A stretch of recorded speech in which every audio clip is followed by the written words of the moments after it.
When it comes to selecting a substrate, it can be a very difficult decision. So on this DeBacco University video, we're going to take a scientific approach to comparing different growing substrates for cannabis production.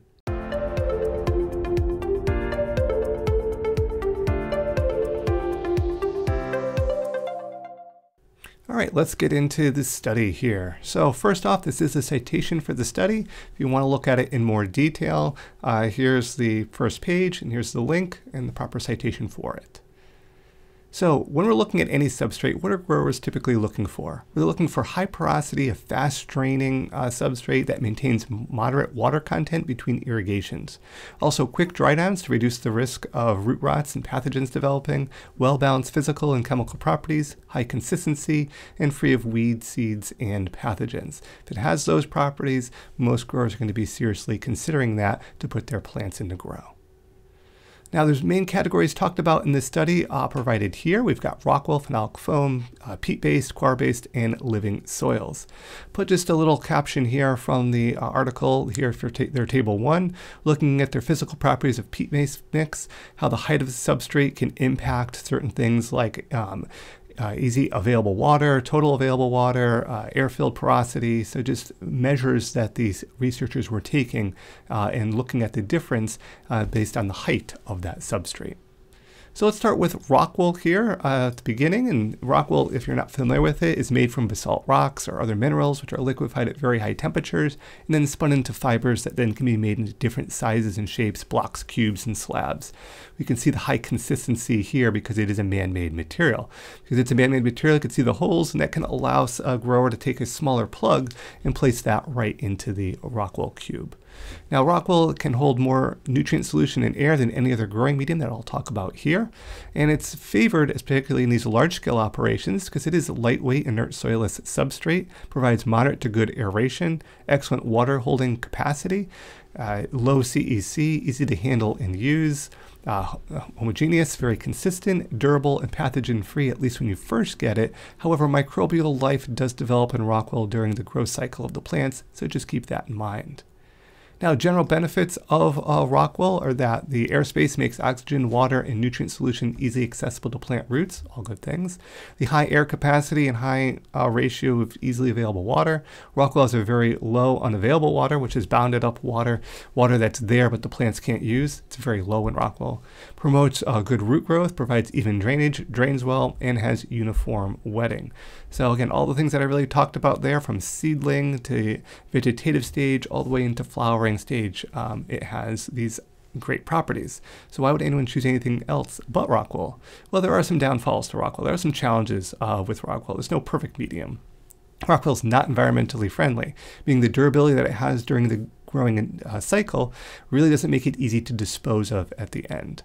Rockwool may require the use of a wetting agent to reduce the hydrophobicity, which is the repelling of water that it may have, at least initially, and those wetting agents can be washed out over time. Rockwool may dry out too fast at the end of the season when plants are really aggressively moving transpiring water. Also, due to its zero CEC, fertilizers or nutrients can easily leach out and could be wasted and contaminate groundwater, or just simply be wasted in the growing cycle. Rockwool typically has a high pH, which require adjustments by the grower, and the low buffering capacity requires the grower to continuously monitoring those pH levels to keep them in the desired range. Can restrict the root environment, even if you're using the large slabs, especially if you're growing plants to full size. And algae growth, as we can see here, is common as it stays moist and can clog emitters, increase disease and insect pressure. Now they do make little caps to put over those to help reduce some of that. We can see they're wrapped on the side, so that can be hopefully mitigated a little bit by reducing the amount of light that the top of that Rockwool gets. Now the irrigation of Rockwool, high frequency and low volume, and flow irrigation is recommended. So many irrigation events, but low volume, which each of those events is key to Rockwool. This will help reduce the leaching of nutrients and keep the material moist.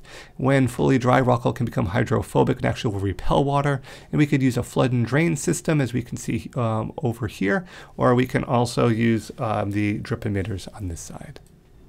Now, phenolic foam is another one. You may not have heard of it in that particular name. It's a relatively new sterilized soilless substrate that comes in a range of sizes. Phenolic foam has that consistent texture, excellent aeration, moderate to low water holding capacity, superior drainage, and it really helps keep the top surface drier, limiting the algae growth. So it's a little bit more of an advantage in that department compared to the Rockwool we just talked about. But visually it looks kind of similar. Now, it's often compared to Rockwool. As we can see, it does have that same physical look to it. It's also presented as an alternative. No important CEC or buffering capacity, which means neither reacts nor changes nutrient-based solutions.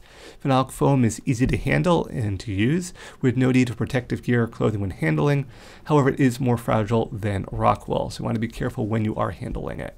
Like Rockwool, though, phenolic foam is usually non-biodegradable and therefore can remain as waste and persist in the environment, which, again, great to grow the plants in, but we have to think about the full cycle even after we produce our crop. Now, when we're comparing our two, you can see Rockwool right over here. Rockwool and phenolic foams are inert, homogeneous, consistent, and free of pathogens and microorganisms, at least when you go to start. Rockwool and phenolic foams exhibit excellent physical properties such as high ratios of easily available water and airspace, even after heavy watering, so we want to be careful with our watering events. The geometry of the substrate, meaning the height and the width, can impact these physical properties, so keep that in mind. They are cubes, and they also come in slab form. Selected irrigation is important to ensure optimum water, air, and nutrients to the cannabis roots. And again, that should be low volume, but many frequent applications throughout the day that probably increase as those plants get larger.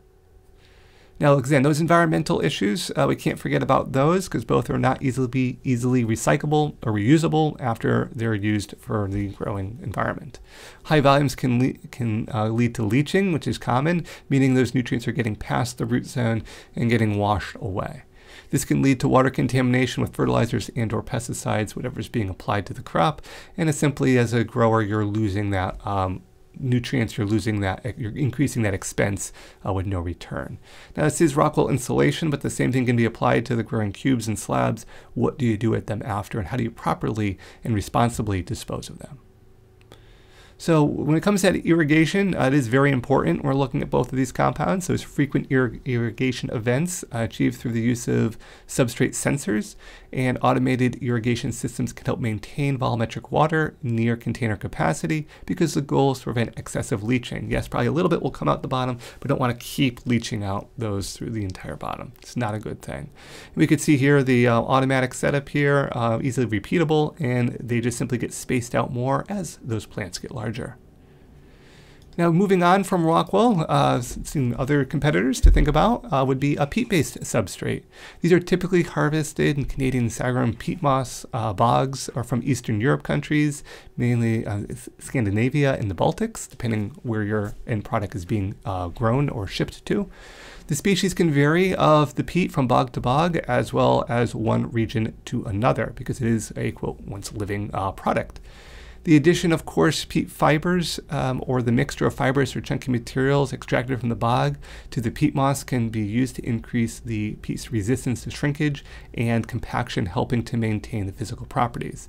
Mainly, growers don't want their substrate to change throughout the growing season. They want that to remain consistent. So the manufacturers may add some things to help reduce the compaction or shrinkage that could occur from peat moss if it's grown in as just the pure small fibers. Now, the peat moss there is a high buffering capacity for water, pH, as well as nutrients. It is acidic, hydrophobic, and low in nutrients, at least as itself. Additives are incorporated to make it a suitable growing media for plants. So typically, you're not growing in straight peat moss. There will be some modifications to it. This is a scanning electron microscope view of what a peat moss particle looks like. Really zoomed in. You can see all the little pores there that help give it its unique properties. It also is a spongy structure, so this kind of can compress without lignified fiber. Lignified fibrous material may originate from other species growing in the peat bog, if any. So again, it does change a little bit from peat bog to peat bog. So peat is rarely grown in alone. So when I say alone, that means just as peat as an isolate. Peat-based substrates usually show lower aeration and gas exchange rate compared to other categories, mainly due to their particle size and potential for shrinkage. As a result, peat often has materials added to it. Those materials could be perlite, wood fibers, and many others that manufacturers may choose to use. And the goal is to improve the overall physical properties. Since peat is a living byproduct, there can be variations from peat quality. Saccharine peat moss is usually mixed with other components to improve the physical characteristics, and those physical characteristics are to help increase its aeration, to reduce its hydrophobicity, meaning repelling of water, and to improve its CEC. Now we're looking at the common components that would potentially be added to peat-based growing: perlite, vermiculite, wood fiber, even coir could be added, compost, a whole bunch of different ones here, and their typical distribution and what properties are being added are listed right here. So if you're buying some peat-based substrates, they may have other components mixed in there. If you look at straight peat, making your own, consider adding some of these components to improve these various physical properties. Now the properties versus the overall usage: peat-based substrates show greater buffering capacity for water, pH, and nutrients when compared to Rockwool and Phenolic Foams, but is often less popular than both of Rockwool and Phenolic Foam category. Now going to Coir Based here, we're looking at, it's considered a byproduct of the coconut industry, now being repurposed for crop production. So it's a great way to turn a waste product into something that's actually usable. Common growing media for this category are pure coir, which would be just kind of a loose based. Could be expandable blocks, which are various formulations of coir, pith, fiber, and husk chips that basically will expand when water is added to them. And we can see cannabis plants growing in those right here. There's coir blocks, there's grow bags, there's grow slabs. So again, a lot of different forms of this same base material. Coir also has a fairly high cation exchange capacity and therefore can help retain nutrients. So something to consider compared to some of the others talked about previously. Now the properties, again, here's a nice little scanning electron microscope view of the coir particle. Various particle sizes from fine dust to large chunks. So there's, again, they're all coir, but they have a very different variance there in their size. They hold high volumes of water. They can have hydrophilic properties, so be mindful of that, particularly early on. They can have a tough structure, excellent wettability, and can re-wet easily, reducing the need for wetting agents. So it's something that's going to remain consistent throughout the growing cycle. They have a slow breakdown rate and therefore doesn't shrink during production cycle, and can have higher aeration and drainage, but this can depend on the size and particle distribution of the particular product that you are using. Now, often Coir Based is seen as an alternative to Rockwool. So here's Rockwool and here's our Coir Based. The aeration and drainage can be similar to Rockwool, so that's something growers tend to like. However, Rockwool is not easily recyclable or reusable after, where the coconut coir products can be relatively sustainable, can potentially be reused, can potentially be chopped up, can potentially be composted. There's things that could be done with those that are simply not possible with Rockwool. Now with coir, again, no perfect media, so we have to consider salts, because coir can have high salt levels if it's not washed or buffered. However, salts are relatively soluble and leachable. So it's not like something's going to stay in there forever. They can be leachable, but we want to try to do this before we put our plants in. The salts that need to be, that tend to be found in this is sodium, potassium, chloride, and therefore may cause a risk of calcium and magnesium deficiency in plants, which is why a CalMag fertilizer is highly recommended to have on hand if you're choosing this growing substrate. These elements must be mitigated or replaced with more beneficial ones, and that's why CalMag can help do that over a period of time. Now, coir dealing with those salts. How do we go about dealing with those salts? Well, some manufacturers wash coir with fresh water to remove excessive salt. We can see here triple washed on this package here, but users should test to make sure that they are sufficiently low enough for their liking. And that can be done with a pour through and taking the EC or the ppm of the flushing water through. Another technique is to use certain mineral salts, most common calcium salts, during the washing to force the exchange of excessive elements with more beneficial elements, with the resulting product saying to be buffered. So if you see something that's buffered, a lot of times that's not just washed with pure water, it's washed with a calcium-containing water to help replace some of those non-desirable elements with more desirable ones from a plant growing standpoint. Buffering is this chemical process which excessive sodium and potassium bound to the coir are replaced by calcium to help prevent a calcium and magnesium deficiency during the growing cycle. Still good to have those products on hand though, because those plants will probably be consuming those. A period of time is allowed for the exchange to take place and then leached and dried to the open air. The efficacy of the buffering is variable among manufacturers and depends on the volume of water for leaching, the buffering salts used, and the time period allowed for the cation exchange to occur. So all things that need to be taken into consideration, which is why it's good for growers just to double check their pour-throughs and to watch their plants as they're growing to make sure they have that CalMag on hand just in case. Now the aeration of coir, the high aeration of coir helps maximize the root zone for the crops. Increased root growth leads to increased water and nutrient uptake. Lack of oxygen. Poor aeration in the root zone is a strong contributing factor for the infection and spread of root pathogens, something growers really want to avoid. So aeration is so important in these substrates.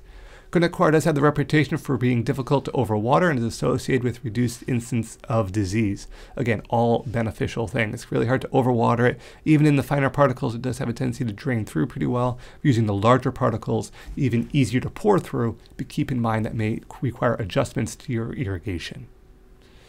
Again, no perfect media. What are some of the drawbacks or disadvantages? Well, coir products tend to have higher variation in particle size and chemical properties, such as their salt levels, their concentrations of sodium, potassium, and chloride, and the amount of buffering that they do have. So I always recommend having that CalMag on hand. Now, looking at the comparisons of our coir, they tend to be more flexible to irrigation management and can be easily adopted to low or high frequency irrigation strategies. Compared to peat, coir usually shows better physical properties, aeration being one of them. And compared to Rockwool and Phenolic Foams, coir has a higher buffering capacity for water, pH, as well as nutrients. And here we can see it kind of in the grow bag form here. When switching from Rockwool to Phenolic Foams, coir-based substrates, there is a need to adjust irrigation strategy because the water dynamic is different in those materials. So don't think I'm just going to change substrates and keep everything the same. Watch those plants, watch those irrigation events, because more than likely adjustments will need to be made. Now, moisture retention and curves for soilless media, we can see that coir is most similar to peat moss, and Rockwool and Phenolic Foams are also similar.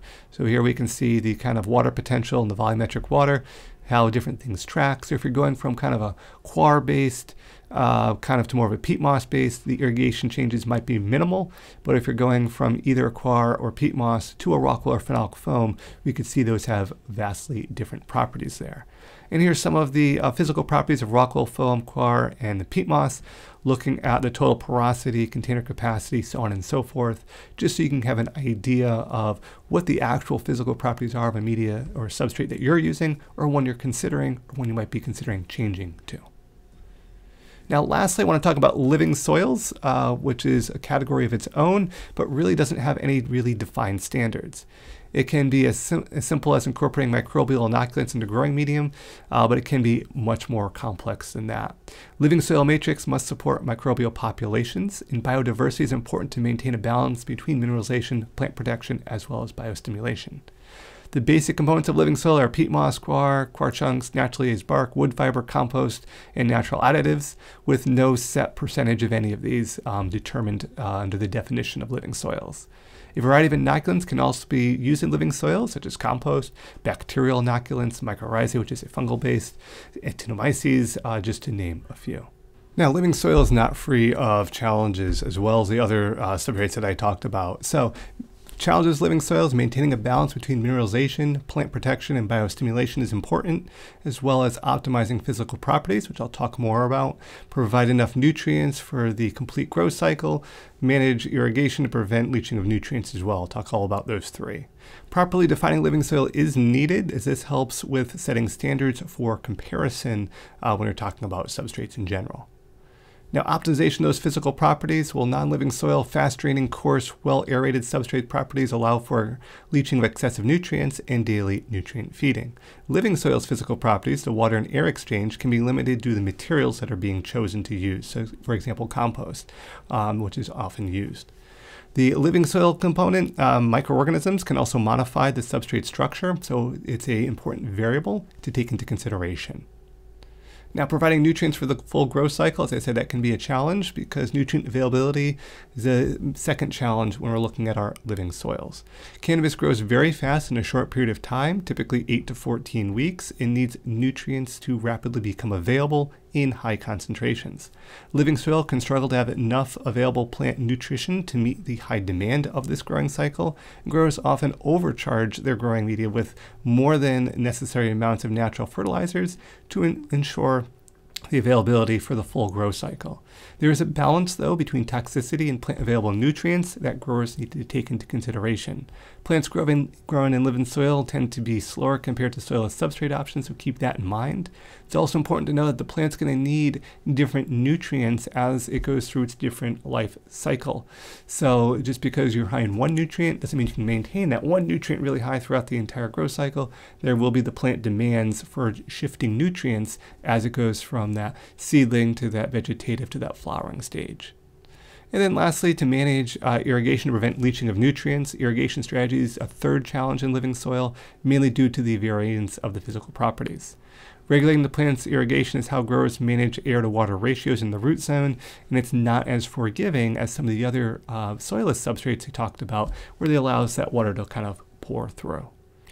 So lastly, to end here with the best growing substrate, I figured I should come to some conclusion here, since if you have tuned in for this long.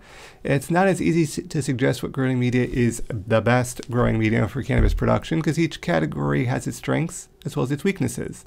And choosing any of these categories depends a lot on the grower's technique and the production system you are utilizing. Take into account many factors when selecting what substrate to utilize, and try to make a wise decision with the information presented here.